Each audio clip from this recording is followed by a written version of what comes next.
Welcome to V3 news లక్ష్యం సమాజహితం. నేను మహేష్. ముందుగా వార్తలను ముఖ్యాంశాలు. ఇక డీటెయిల్ చూస్తే సూర్యాపేట జిల్లా ఆత్మకూరు మండలం తుమ్మల పెన్పహాడ్లో ఓ మహిళ దారుణ హత్య కలకలం రేపింది. మృతురాలి తల్లి ప్రత్యక్ష సాక్షి లక్ష్మమ్మ తెలిపిన వివరాల ప్రకారం ఈ రోజు ఉదయం తాము ఉపాధి పనులకు వెళ్తుండగా తన కొడుకు బావమరుదులు కలిసి ఆస్తి కోసం తన కూతురు అంజమ్మను కత్తితో నరికి చంపేశారని ఆమె తెలిపింది. గతంలోనూ తమపై దాడులు చేశారని కలెక్టర్ ఎస్పీలకు ఫిర్యాదు చేసినా న్యాయం జరగలేదని లక్ష్మమ్మ వాపోయింది. మాకు ప్రాణభయం ఉందని నిందితులను వెంటనే అరెస్ట్ చేసి కఠినంగా శిక్షించాలని వృద్ధురాలు లక్ష్మమ్మ కన్నీటి పర్యంతమైంది. అయితే కొట్టిండు, నా బిడ్డని కొట్టిండు. ఈ గడ్డం పడ్డది. నేను వస్తూనే ఉన్నా, దెబ్బ వస్తున్నాగానే సప్ప పోయిండు. కత్తి తీసుకొనే పోయిండు. దేని గురించి అంటే ఈమెకు 2 ఎకరాలు ఇచ్చినామండి. 2 ఎకరాలన్నర ఇచ్చినాం అయ్యాల. ఆయనకు 30 ఎకరాలు ఉంటే ఈ 2 ఎకరాలన్నర ఎందుకు ఇవ్వాలి? ఆమెకు ఎందుకు ఇవ్వాలి? ఎకరమే ఇవ్వాలి, ఎకరన్నరే ఇవ్వాలి అని తగాదలు పెట్టుకుంటారు. ఎందుకయ్యా ఆమె గిట్ట ఆమెకుండే, నీ గిట్టు నీకుండే, పంచాయతీలు ఎందుకురా? మంచిగా చేసుకొని బతికేదానికి నీకు భూమి లేదా, శలక లేదా, దారి లేదా, ఎందుకు రగ్గోవాలని నేను అన్నా. నా మాట వింటా లేదండి. నాకు 3 సంవత్సరాలు అయింది. భూమి తగాద విషయం ఎన్నాళ్ళ నుంచి అవుతుందంటే ఈమె పెళ్లి అయింది. ఈమెకి 20 సంవత్సరాలు అయింది. ఇచ్చినాక చేసుకురు, మంచిగానే ఉండగానే తర్వాత ఏం చేసిర్రు అని పెట్టి కొట్టుడు, తిట్టుడు, పంచాయతీ జగడాలు. అసలు ఏం జరిగింది మరి? ఇవాళ నేను నన్ను కరువు పనికి పోన్నది మా బుజ్జి అంజమ్మ అనగానే నేను పోతున్నా కానీ రామ్మన్న కావి తాగినాం ఇద్దరం అన్నదిగా. అమ్మ నువ్వు నడిచి నేను వస్తున్నా అన్నది. నేను ముందర నడచగానే ఒక్క ఇల్లు దాటగానే మా బుజ్జి గంపెత్తుకొని వచ్చింది. ఇక అట్లే నరికినట్టుంది, అడ్డమడ్డది. వామ్మో అన్నది. వాము అమ్మో అని వెనక మళ్ళీ నేను చూసి వచ్చాకనే అప్పుడే చచ్చిపోయింది నా కొడుకు.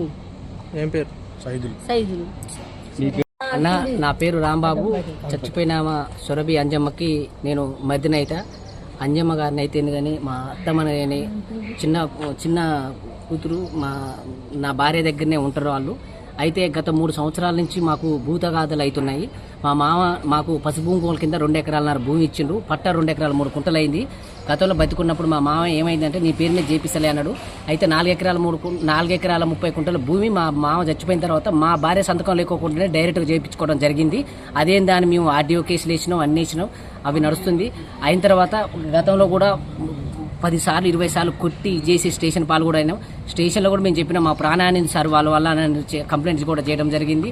కానీ ఎప్పుడైతే మాకు వాళ్ళు నిన్న భీమయ్య బిడ్డ పెళ్లి 9వ తారీఖు నాడు ఉన్నది.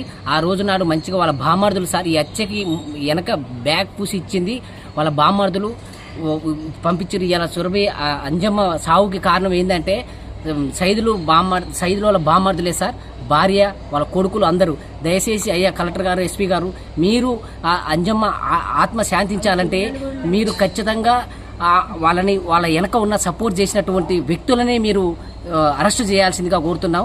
ఆమెకి ఎవరు లేరు సార్, పిల్లలు లేరు, ఎవరు లేరు, మా అన్నను బడి ఉంటుంది సార్, మాకు సపోర్ట్గా ఉంటుందని, మీకు సపోర్ట్ లేకోకుండా చేస్తా అని ఆమెను చంపడం జరిగింది సార్ ఇవాళ. కానీ పచ్చభూముల కింద ఇచ్చిన భూమి ఒక ఆడపిల్లకి ఎంతో మంది ఇస్తారు సార్. ఆడపిల్లకి ఇచ్చిన భూమి గుంజుకోమని వాళ్ళ బామ్మర్దులు ఆయనకు ఉసిగల్పించి చేపించి పంపించి ఇట్లా చంపించడం ఎంతవరకు కరెక్ట్ సార్? ఇవాళ సురభి సైదులు అనే స్వయాన వాళ్ళ అన్నే సార్ తమ్ముడు చంపింది సురభి సైదులు. ఈ రోజు ఉదయం 6:15 కరువు పనికి పోతుంటే వేట కొడవలతోని అసలు వేటాడి అసలు పస్సా కిస్సా నరుకుతుంటే వాళ్ళమ్మ స్వయంగా చూసి మొత్తుకున్నది. ఇవాళ మాది రామాపురం మండలం నడిగూడెం.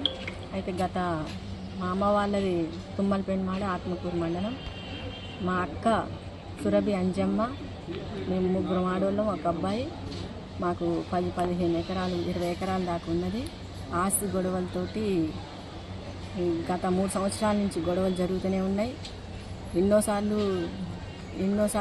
కొట్టిరు. ఎన్నోసార్లు మా అన్న, మా వదిన, మా అన్న పిల్లగాళ్ళు కలిసి మా అక్కని నన్ను గత 3 సంవత్సరాల నుంచి ఎన్నోసార్లు వేధించు చంపుతా, నరుకుతా అని కొడుతురు, తిడుతురు.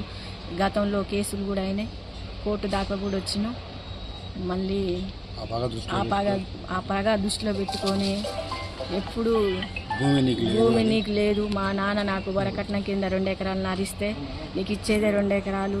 ఈ నుంచి పో, చెయ్యి చెందు అమ్ముకొని పో, ఇది ఉండొద్దు, చెయ్యొద్దు, చెందొద్దు, అసలు నీకు ఇక్కడే ఉంది అని మమ్మల్ని, మా అక్కని, మా అమ్మని, గతంలో మా అమ్మని కూడా అన్నం కూడా పెట్టట్లేదు. మా ఇంటి మీదనే మా నాన్న ఉన్నప్పటి నుంచి మా నాన్న, మా అమ్మ, నేను, మా అక్కకు మేనమామ కొడుకిస్తే పిల్లలు లేరని వదిలేసిన కాంచి కష్టం చేస్తూనే ఉన్నది. చేసి 10-15 ఎకరాలు 20 ఎకరాల దాకా సంపాదించిన దాన్ని వాళ్ళకు ఆమెకు ₹1 సెంటు కూడా ఇవ్వలేదు. ఇవ్వకున్నా ఒకటే నా తమ్ముడు అని ప్రేమతోటి ఆయన ఏమనుకోకుండా ఆయుధమాయలేవి బుజ్జి వాడిని బతకని అని వదిలేసి ఆమె రోజు కష్టానికి పోయేది. రోజు పనికి పోయి, కూలికి పోయి, నాలికి పోయి, అమ్మ నాన్న ప్రధాన కారణం అంటే భూమి పంచాది. భూమి నీకు లేదు, వెళ్ళిపో ఇక్కడి నుంచి, నీకు ఎందుకు ఇవ్వాలి, చెయ్యాలి, చెందాలి అని భార్య మాటలు విని బామ్మార్దులు ఒక 4 ఉన్నారు. ఆ 4 భార్య పిల్లలు కలిసి మమ్మల్ని నేగేసి చెప్పి కొట్టి తిట్టి ఇంత పెద్ద గాయాలతోటి కూడా మమ్మల్ని కుట్టిరు. చాలాసార్లు కొట్టినా మేము అనుభవించినాం. జడ్జిమెంట్ రాకముందే హెడ్ వన్ సైడ్ పనిచేస్తూ తమకు అన్యాయం చేస్తుందని మారుతి హిల్స్ కాలనీ నివాసితులు ఆవేదన వ్యక్తం చేశారు. హైదరాబాద్ బషీర్బాగ్ లో ఏర్పాటు చేసిన మీడియా సమావేశంలో మారుతి హిల్స్ కాలనీ వాసులు మాట్లాడుతూ రంగారెడ్డి జిల్లా షేర్లింగంపల్లి మండలం బేగంపేట గుట్టల పరిధిలోని సర్వే నెంబర్లు 12, 13లలో ఉన్న స్థలం మారుతి హిల్స్ కాలనీ వాసులదని పేర్కొన్నారు. తమ స్థలం కేసు హైకోర్టులో ఉన్నప్పటికీ హైడ్రా తమ స్థలంలో చెరువు తవ్వకాల పనులు కొనసాగిస్తున్నారని నివాసితులు ఆరోపించారు. తమ సైట్ చెరువులో లేదని, తాము 1990-92లో పట్టా భూములను కొని చట్టబద్ధంగా ప్రభుత్వ పరంగా అన్ని అనుమతులు తీసుకుని సైట్ లో ప్రణాళికబద్ధంగా కాలనీ అభివృద్ధి చేశామన్నారు. తుది తీర్పు వెలువడే వరకు హైడ్రా తమ సైట్ లో ఎలాంటి పనులు చేయదని నివాసితులు కోరారు. తమకు న్యాయం జరిగేంత వరకు పోరాడతామని మారుతి హిల్స్ కాలనీ వాసులు హెచ్చరించారు.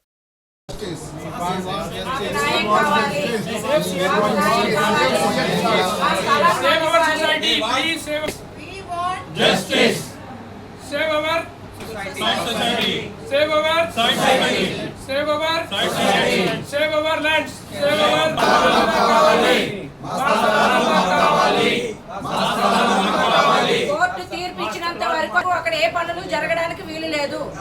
కోర్టు తీర్పు ఇచ్చినంత వరకు అక్కడ ఏ పనులు జరగడానికి వీలు లేదు.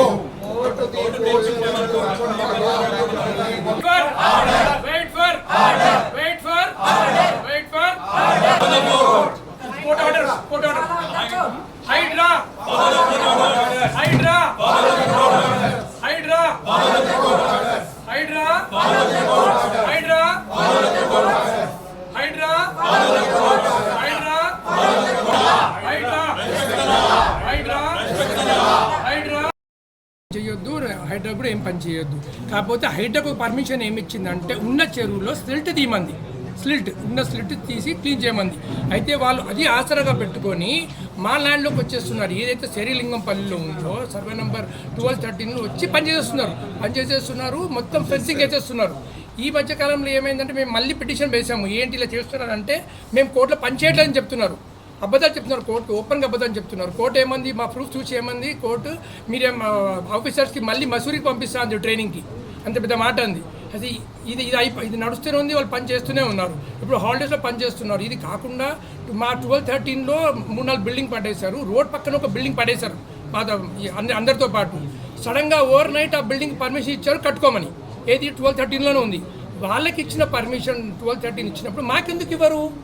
మా ల్యాండ్లోనే ఉంది, సిఎట్ సొసైటీ ఇది ల్యాండ్. అది 12-13లోనే ఉన్న బిల్డింగ్కి పర్మిషన్ ఇచ్చినప్పుడు మా మిగతా మెంబర్స్లో పర్మిషన్ ఇవ్వాలి కదా కట్టుకోమని. వాళ్ళకి ఎందుకు ఇవ్వరు? అంటే ఇప్పుడు ఇక్కడ ఏం జరుగుతుందో మీరే చెప్పాలి మాకు. అంటే ఒకరికొక రూల్, వీళ్ళకి ఒక రూలా? మా మెంబర్స్ అందరికి ఒకటే రూల్ ఉంటుంది కదా. సొసైటీ మెంబర్స్ ఒకటే రూల్, సర్వే నెంబర్ అందరికి ఒకటే రూల్ ఉంటుంది. వీళ్ళు సపరేట్ రూల్ ఎందుకు వచ్చింది? అంటే వాళ్ళకి కట్టుకోవద్దని చెప్పట్లేదు మేము. మాకు కూడా పర్మిషన్ ఇవ్వండి కట్టుకోవడానికి అంటున్నాము. We are not against it. ఇది ఇప్పుడు గవర్నమెంట్ దీనిలో చూడాలి. ఇంకోటి ఏంటంటే రేవంత్ రెడ్డి గారు ప్రజాపాలన అంటున్నారు. ఇక్కడ ప్రజాపాలన ఎక్కడ జరుగుతుంది మాకు అర్థం కావట్లేదు.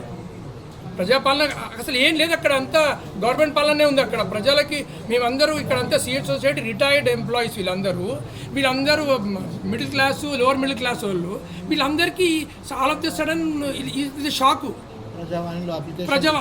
ప్రజావాణి అప్లికేషన్ ఇచ్చాము. అక్కడ సీఎం గారి దగ్గరికి వెళ్ళడానికి ట్రై చేశాము. అక్కడ ఏం రెస్పాన్స్ ఉండదు. మమ్మల్ని పోనివ్వరు. చిన్నోళ్ళం కదండి, మాకు అక్కడ ఒక యాక్సెస్ ఉండదు. పెద్దవాళ్ళకి యాక్సెస్ ఉంటుంది, డబ్బులు ఉన్న వాళ్ళకి యాక్సెస్ ఉంటుంది. మాకు ఎక్కడ ఉంటుంది యాక్సెస్? రాజకీయ నాయకులకి యాక్సెస్ ఉంటుంది. డిమాండ్ అయింది ఇప్పుడు ఇప్పుడు మా డిమాండ్ ఏంటంటే మా స్థలాలు మాకు కావాలి. జడ్జిమెంట్ వచ్చాక ఆగండి సార్, జడ్జిమెంట్ వచ్చే వరకు మీరు ఆగండి. పని ఎందుకు చేస్తున్నారు? హైడ్రా వన్ సైడ్ పనిచేస్తుంది. జడ్జిమెంట్ రాకముందు, జడ్జిమెంట్ వచ్చినాక చూద్దాం. ఎవరికి వస్తే వాళ్ళు పెట్టుకోండి. మీకు వస్తే జడ్జిమెంట్ మీకు లేట్ తీసుకోండి, ల్యాండ్ మాకు వస్తే మేము తీసుకుంటాము. మీరు జడ్జిమెంట్ రాకముందు పని ఎందుకు చేస్తున్నారు? అంతే మీ ఇష్టమేనా? ఇది వన్ సైడే కాదా? ఇది కనపడట్లేదా? ఇది దౌర్జన్యం అనిపించట్లేదా? Land grabbing అనిపించట్లేదా? లేని చెరువు అల్లాపూర్లో ఉన్న చెరువు 1945 నుంచి అల్లాపూర్లో ఉన్న చెరువు ఆల్ ఆఫ్ ద సడన్ శనిలింగంపల్లికి ఎలా వచ్చేస్తుందండి? మొత్తం చెరువు తోడేసాడండి. మా ల్యాండ్లో మొత్తం చెరువు తోడేశాడు. అవి ఇన్లెట్ లేదు, అవుట్లెట్ లేదు. ఇన్లెట్ లేని చెరువు ఉందా ఎక్కడన్నా? అన్ని చెరువులు ఉన్నాయి, ఇన్లెట్ లేని చెరువు ఉందా? ఇంకోటి డైరెక్ట్గా ఎన్జిటి రిపోర్ట్ ఉంది, 15.26 ఎకర్స్ అని, 24 ఎకర్స్ అని ఉంది. 15.24 ఎకర్స్ అని NGT report, national green tribunal report, which is under supreme court view. అన్ని చెరువులకి, ఇండియాలో ఉన్న చెరువులకి అన్నిటికీ ఉన్న విస్తీర్ణం ఉంది. అక్కడ మాకు మారిపోతుందా? మీరు ఇచ్చిన విస్తీర్ణమే కదా, మేము ఇచ్చింది కాదు కదా. అది government has given, government has declare, government has given the sworn affidavit ఇచ్చారు గవర్నమెంట్. అంత క్లియర్గా ఉన్న తర్వాత కూడా ఇప్పుడు కూడా మా రిక్వెస్ట్ ఏంటంటే ప్లీజ్ మీకు చేతి పెట్టి జోడిసి చెప్తున్నాము, జడ్జ్మెంట్ వచ్చేవరకు ఆగండి, పని చేయకండి, చేసేసుకుంటున్నారు. ప్లస్ వాళ్ళకి ఇచ్చారు పర్మిషన్, మాకు ఇవ్వండి. 12:30 ఇంకొక బిల్డింగ్కి ఎలా ఇస్తారు పర్మిషన్? వాళ్ళకు రూల్, మాకు రూల్ అండి. వాళ్ళు కట్టుకున్నాం, మేము కట్టుకుంటాము. మేము స్టార్ట్ చేసి ఆపేస్తున్నారు, వచ్చి బుల్డోజర్లు తెచ్చి ఆపేస్తున్నారు. మాతో పాటు అదే బిల్డింగ్. రాష్ట్రంలో ఖాళీగా ఉన్న 2 లక్షల ఉద్యోగాలను వెంటనే భర్తీ చేయాలని రాజ్యసభ సభ్యుడు ఆర్ కృష్ణ ప్రభుత్వాన్ని డిమాండ్ చేశారు. తెలంగాణ బీసీ సంక్షేమ సంఘం వర్కింగ్ ప్రెసిడెంట్ నీలా వెంకటేష్ ఆధ్వర్యంలో ఖాళీగా ఉన్న ఉద్యోగాలను భర్తీ చేయాలని డిమాండ్ చేస్తూ బషీర్బాగ్ చౌరస్తాలో నిరుద్యోగులతో కలిసి కృష్ణయ్య ర్యాలీ చేపట్టారు.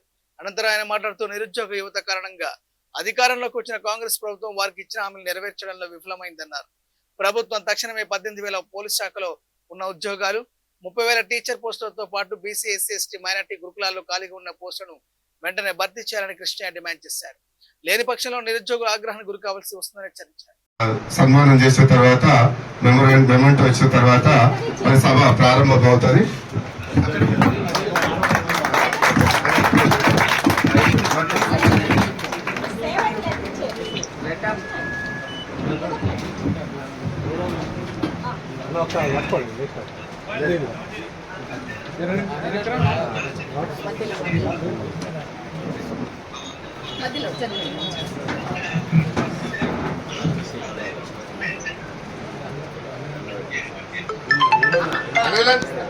అనిల్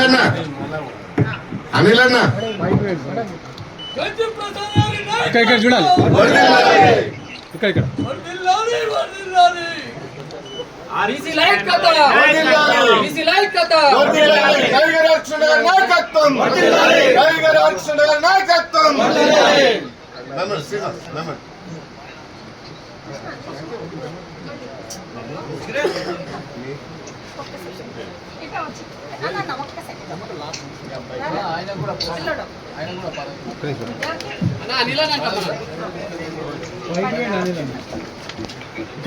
వర్ధిల్లాలి ఆర్ కృష్ణయ్య గారి నాయకత్వం.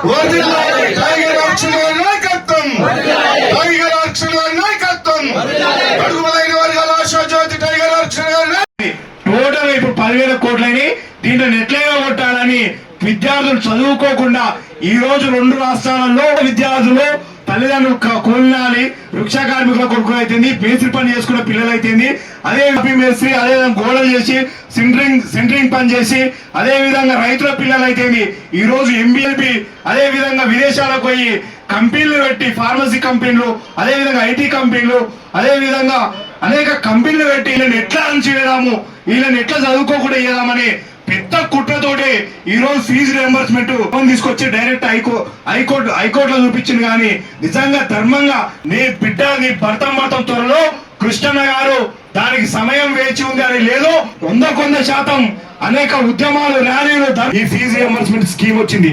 లేకపోతే ఎవరో ప్రేమతోటో దయతోటో పెట్టలేదు. ఎందుకంటే త్యాగం చేసిండు ఆయన, త్యాగం చేసి పెట్టించిండు కృష్ణన్న. అని ఈ రోజు గురుకుల పాఠశాలలు చూసుకున్నా గానీ ఈ రోజు 1000 గురుకుల పాఠశాలలు తెలంగాణలో ఈ 1000 గురుకుల త్యాగం చేసి పెట్టించిండు. ఇవన్నీ ఈ రోజు వందలాది హాస్టళ్లు పెట్టించుడు. ఆయన సొంత లాభాల కోసం పెట్టేది. నా జాతి బాగుపడుతుంది, నా జాతి ప్రయోజకులు అవుతారు, నా జాతి కంపెనీలు పెడతారు. 50 ఏళ్ల కింద ఆలోచన చేసి ఇవన్నీ గ్రూప్ 2, గ్రూప్ 3, గ్రూప్ 4 ఇవన్నీ ఉద్యోగాలు చేస్తున్నారంటే కారణం టైగర్ ఆర్ కృష్ణ గారని తెలియజేస్తున్నాం. అంతే ఈ రోజు రాజకీయంగా చైతన్యం అయ్యారు. ఈ రోజు రాష్ట్రంలో ఎక్కడికక్కడ నిరుద్యోగులు విద్యార్థులు ఎక్కడికక్కడ ప్రశ్నిస్తారు బీసీలు. అందుకనే వీళ్ళని ఎట్లా దెబ్బ రేవంత్ రెడ్డిని ముఖ్యమంత్రి అనే ఉద్యోగం నిరుద్యోగులు ఇచ్చారు. ఆయన కాంగ్రెస్ పార్టీ ఇవ్వలే. ఆయన అనుకుంటున్నాను కాంగ్రెస్ పార్టీ గత ఎన్నికలు ఎక్కడ ఉంది? కేసీఆర్ దాటికి తట్టుకోలేక కకావికలై ఒక మూలకు నక్కిపోయింది. అప్పుడు రాష్ట్రం లోపల నిరుద్యోగులందరూ పట్టుబట్టి ఉద్యమాలు మేమందరం చేసి పోస్టులు ఇస్తలేడు కేసీఆర్ అని చెప్పి పెద్ద ఎత్తున ఉద్యమాలు చేసి ఈయన కనిపించింది. అక్కడ కేసీఆర్ని తిట్టి ఈయన ఒక వేలుచుకలా కనిపించాడు. అప్పుడు ఆయనకు మద్దతు ఇచ్చి గెలిపించాడు. కేసీఆర్ని ఓడించే దమ్ము నీకుందా అని నేను రేవంత్ రెడ్డిని ప్రశ్నిస్తున్నాను. ఆయన వేలు నూనుకొని పోయిండు. మహాబలాఢ్యుడైండే. మహాబలాఢ్యుడు అంటే అన్ని పార్టీలు పెద్ద వాళ్ళందరూ తలవన్నిన నాయకులు కూడా ఈయనను ఎవరు ఓడించారు ఇంకో 15-20 ఏళ్ళ దాకా అని ఫీల్ అయ్యారు. కానీ నిరుద్యోగుల దాటికి కకావికలై ఈయనను గెలిపిస్తే ఈయన గెలిచిన నుంచి ఆయన నిరుద్యోగులను అట్టించుకుంటలేడు, విద్యార్థులను అట్టించుకుంటలేడు. కేవలం దోచుకునుడే పెట్టుకున్నారు. ఆయన మంత్రులు, ఆయన అనుచరులు, 3-4 మంత్రులు తప్ప అందరు దోచుకుంటున్నారు, దోపిడీ చేస్తున్నారు. ఎమ్మెల్యేలు, మంత్రులు, ఐఏఎస్ ఆఫీసర్లు, రాష్ట్రం అంతా కూడా దోపిడీ రాష్ట్రం అయిపోయింది. దీన్ని ఈరోజు ప్రజలందరూ అడుగుతున్నారు. ఎక్కడ పోయినా కృష్ణన్న గారు మీరందరూ నైతిక విలువలతోటి పోరాటాలు చేస్తున్నారు. ఇన్నేళ్ళు అనేక ఉద్యమాలు చేస్తున్నారు. దామరచర్ల మండలం వీర్లపాలెం యాదాద్రి థర్మల్ ప్లాంట్ లో అగ్ని ప్రమాదం చోటు చేసుకుంది. యూనిట్ 3లో విద్యుత్ షార్ట్ సర్క్యూట్ కారణంగా మంటలు ఒక్కసారిగా చెలరేగాయి. దీంతో ఆ ప్రాంతం అంతా దట్టమైన పొగలు అలుముకున్నాయి. పంపులో ఆయిల్ లీక్ అవడం వల్ల ఈ ప్రమాదం జరిగి ఉండవచ్చని ప్రాథమిక దర్యాప్తులో తెలుస్తుంది. ఈ ఘటనలో కంట్రోల్ కేబుల్స్, వాల్వ్స్ డ్యామేజ్ అవ్వగా మిషనరీకి ఎలాంటి నష్టం జరగలేదని సమాచారం. ఈ ప్రమాదంతో అధికారులు, సిబ్బంది అప్రమత్తమై వెంటనే మంటలను అదుపు చేశారు.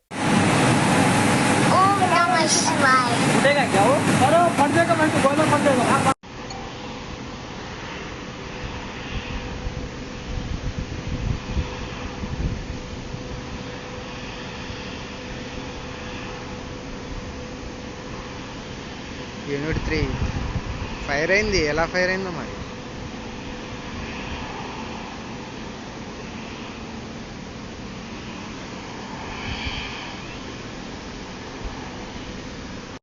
సార్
ఈయన ఎందుకు వెళ్తుండు?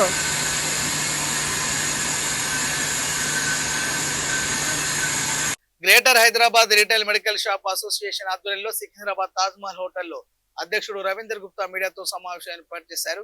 ఆయన మాట్లాడుతూ కేంద్ర ప్రభుత్వ వైఖరికి నిరసనగా ఈ నెల 20న ఆల్ ఇండియా కెమిస్ట్రీ బంద్కు పిలుపునిచ్చిందని తెలిపారు. ముఖ్యంగా కేంద్ర ప్రభుత్వం ఆన్లైన్ మందుల సరఫరాను సేల్స్ నిలిపివేయాలని, దీని ప్రభావం రీటైల్ వ్యాపారులపై అధికంగా ఉంటుందని అన్నారు. అంతేకాకుండా ఆన్లైన్ లో సరఫరా చేసే మందుల వల్ల సామాన్య ప్రజలకు హాని జరిగే అవకాశం ఉందని, ఈ ఆన్లైన్ సరఫరా డిస్కౌంట్ల వల్ల రిటైల్ మెడికల్ వ్యాపారులపై ఆధారపడ్డ 1,00,000 మంది రోడ్డున పడే అవకాశం ఉందని ఆవేదన వ్యక్తం చేశారు. ఈ నెల 20న ఆల్ ఇండియా మెడికల్ షాప్ లో బంద్ను విజయవంతం చేయాలని పిలుపునిచ్చారు.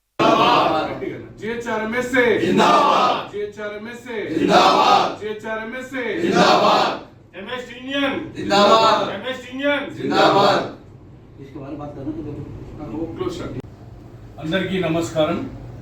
ఈరోజు greater Hyderabad retail medical shops association తరపున మేము రేపు మే 20 తారీఖు రిటైల్ మెడికల్ షాప్ స్ట్రైక్ గురించి ఈరోజు సమావేశం ఏర్పాటు చేయడం జరిగింది. ముఖ్యంగా మే 20 తారీఖు టోటల్ ఇండియా భారతదేశ వ్యాప్తం మొత్తంగా మన మెడికల్ షాప్లు బంద్ చేయబోతున్నాం. దీనికి కారణం ఏంటంటే కేంద్ర ప్రభుత్వం ఆన్లైన్ సేల్స్కు అనుకూలంగా మా రిటైల్ షాపులందరినీ ఇబ్బంది పెడుతూ చేసిన ఈ ఆన్లైన్ సేల్స్ని కంప్లీట్గా బంద్ చేయాలని చెప్పేసి మా డిమాండ్. ఆన్లైన్ సేల్ వల్ల చిన్న చితక వ్యాపారులు ఎన్నో సంవత్సరాల నుంచి మెడికల్ షాపులు నడిపిస్తున్న మా రిటైల్ మెడికల్ షాప్ మిత్రులందరికీ నోట్ల మన్ను పోసినట్టు అయింది. అందరూ చాలా బాధపడుతున్నారు, ఎవరికి వ్యాపారాలు లేవు. అందుకే తక్షణమే ఎన్నో రోజుల్లో కూడా మేము డిమాండ్ చేస్తున్నాం, తక్షణమే కేంద్ర ప్రభుత్వం దిగొచ్చి ఈ ఆన్లైన్ సేల్ను రద్దు చేయాలి. ముందు పూర్వం ఎలా ఉందో అలాగే సేల్స్ ఎలా మెడికల్ షాప్ల ద్వారానే పబ్లిక్కి మెడిసిన్ సప్లై లాగా ఉండాలి. కానీ ఆన్లైన్ పెట్టేసి ఇంకొక మెయిన్ ప్రాబ్లం ఏంటంటే ఆన్లైన్లో ఏదైనా సరే ప్రిస్క్రిప్షన్ రాసుకొని వాళ్ళు వాట్సాప్లలో పెట్టుకొని ఐటమ్ తెప్పించుకోవడం జరుగుతుంది. అట్లా మందులు దుర్వ్యసనాలకు పాల్పడే వాళ్లకు, డ్రగ్గిస్టులకు, డ్రగ్ ఎడిక్ట్కి ఈ మందులు చేరే అవకాశం ఉంది. కాబట్టి ఒక మందులు అంటే మెడిసిన్స్ అంటే దానికి ఒక స్టాండర్డ్ ఉంటుంది, సిస్టమ్ ఉంటుంది. కెమిస్ట్ ద్వారానే వెళ్ళాలి, ఫార్మసిస్ట్ ద్వారానే వెళ్ళాలి. కానీ డైరెక్ట్ ఆన్లైన్ సేల్స్ లాగా ఏదో కిరాణా వస్తువులాగా వేరే ఇతరత్ర ఫుడ్ స్విగ్గీ జొమాటో లాగా పంపించడం కరెక్ట్ కాదు. దీన్ని మేము ముక్తఖండంతో ఖండిస్తున్నాం. మరి ముఖ్యంగా మా జిహెచ్ఆర్ఎంఎస్ఏ కొన్ని దశాబ్దాలుగా రిటైల్ మెడికల్ షాప్లకు సపోర్ట్గా ఉన్నాం. రేపు 20 తారీఖు మే 20 తారీఖు దేశవ్యాప్త బంద్, దాని తర్వాత అంచెలంచెలుగా కార్యాచరణ ఉంటుంది.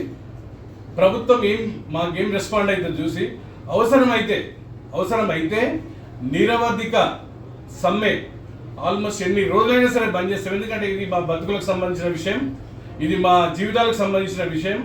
చాలా చాలా ఇబ్బందుల పాలైనరు, ఇంకా కూడా అవుతున్నారు. ఇంకోటి ఏంటంటే ముఖ్య విషయం, ఒక వైన్స్ ఉంది, ఎగ్జాంపుల్ మందు ఉంది, మందుకి ఏమో పోయి కొనుక్కొచ్చుకుంటారు, దానికి ఆన్లైన్ లేదు. కానీ ఈ మందులు మనిషిని బతికిచ్చేది, మనిషి ప్రాణాలతో చెలగాటమాడే ఈ దొంగ వ్యాపారులు ఏదైతే ఆన్లైన్లో అమ్ముతున్నారు చూడు, వాళ్ళకి సహకరించడం చాలా పెద్ద తప్పు. అందుకే మందులాగానే ఉండాలి, ప్రిస్క్రిప్షన్ మీదనే అమ్మాలి, రిటైల్ షాప్లోకి వచ్చే తీసుకొని వెళ్ళాలి. ఆన్లైన్ సేల్ అనేది చాలా చాలా విరుద్ధం. ఇంకొకటి, భారీ ఎత్తున 1000 మందితో ఒక ధర్నా కార్యక్రమం కూడా పెడుతున్నాం మేము. దాదాపు ఒక 20,000 మందితోటి రిటైలర్స్ తోటి. మీరు వినకపోతే కేంద్ర ప్రభుత్వం దిగొచ్చి ఆన్లైన్ సేల్ రద్దు చేయకపోతే మాత్రం మేము మా కార్యాచరణ ముందు ప్రకటిస్తాం. భారీ ఎత్తున ధర్నా కార్యక్రమం ఉంటుంది. ఇది మా జీవితానికి సంబంధించిన ఇష్యూ. ఇంతకుముందు చెప్పినట్టుగా ఎవరు చెప్పట్లేదు, కానీ చాలా కష్టమవుతుంది. రాను వ్యవస్థ మొత్తం షాపులన్నీ ఎగిరిపోతున్నాయి. మీరు ఇష్టం ఉన్నట్టుగా కూడా ఇలా చేయడం మాకు నచ్చలేదు. అందుకే మేము రోడ్డు మీదకి రావాల్సి వచ్చింది. బంద్ చేయాలని మాకు ఇంటెన్షన్ లేదు, కానీ తప్పక బంద్ చేయాల్సి వస్తుంది. అందుకే మేము మా అప్పీల్ చేసుకుంటున్నాం ప్రభుత్వాలకి. మా కోరికలు ఏమి చిన్న 2 కోరికలు అంతే. ఆన్లైన్ బంద్ చేసేయండి, డిస్కౌంట్ల గురించి చర్య తీసుకోండి, అది చేయాలని చెప్పేసి అందరు మా జిహెచ్ఆర్ఎంఎస్ఏ. ఇంకోటి, రిటైలర్ హైదరాబాద్లో రిటైల్ మెడికల్ షాప్లకు అండదండగా ఉండే ఏకైక అసోసియేషన్ జిహెచ్ఆర్ఎంఎస్ఏ. ఇందులోంచే వెళ్ళిన వాళ్ళు వేరే వేరే అసోసియేషన్లో ఏం తెలియనోడు కూడా ఏదో మాట్లాడుతుడు, కానీ అందరు పల్స్ తెలిసిన వాళ్ళం మేము. ప్రతి రిటైల్ షాప్ యొక్క కష్ట నష్టాలు తెలిసిన వ్యక్తులం మేము. ఎవడో ఏదో మాట్లాడితే మేము దాన్ని అవన్నీ సహించం. అందరు అసోసియేషన్లు కూడా మాతో పాటు సహకరించాలి. సహకరించకపోతే మాత్రం ఊరుకునే ప్రసక్తి లేదు. ధన్యవాదాలు. పెద్దపల్లి జిల్లా గోదావరిఖనిలో పట్టపగలు చైన్ స్నాచింగ్ స్థానికంగా కలకలం రేపింది.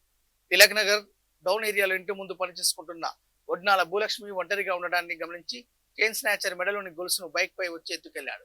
కంగుతిన్న భూలక్ష్మి దొంగను వెంబడించినప్పటికీ ఫలితం లేకపోవడంతో గోదావరికని 1 టౌన్ పోలీసులకు ఫిర్యాదు చేశారు. సంఘటనా స్థలానికి చేరుకున్న పోలీసులు సీసీ కెమెరా ఫుటేజ్ ను పరిశీలించి నిందితుడి ఫోటోను విడుదల చేశారు.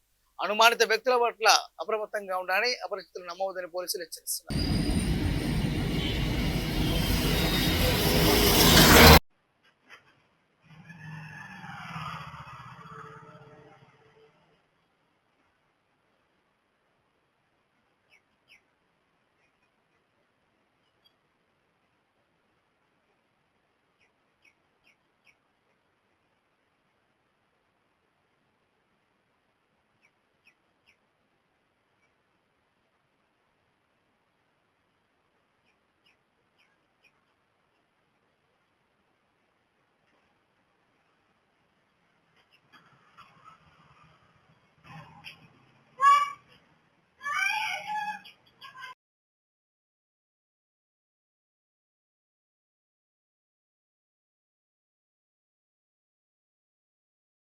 టీవీ బులెటిన్లోని అప్డేట్స్ చూస్తూనే ఉండండి. V3 న్యూస్, లక్ష్యం సమాజంతో. నమస్కారం.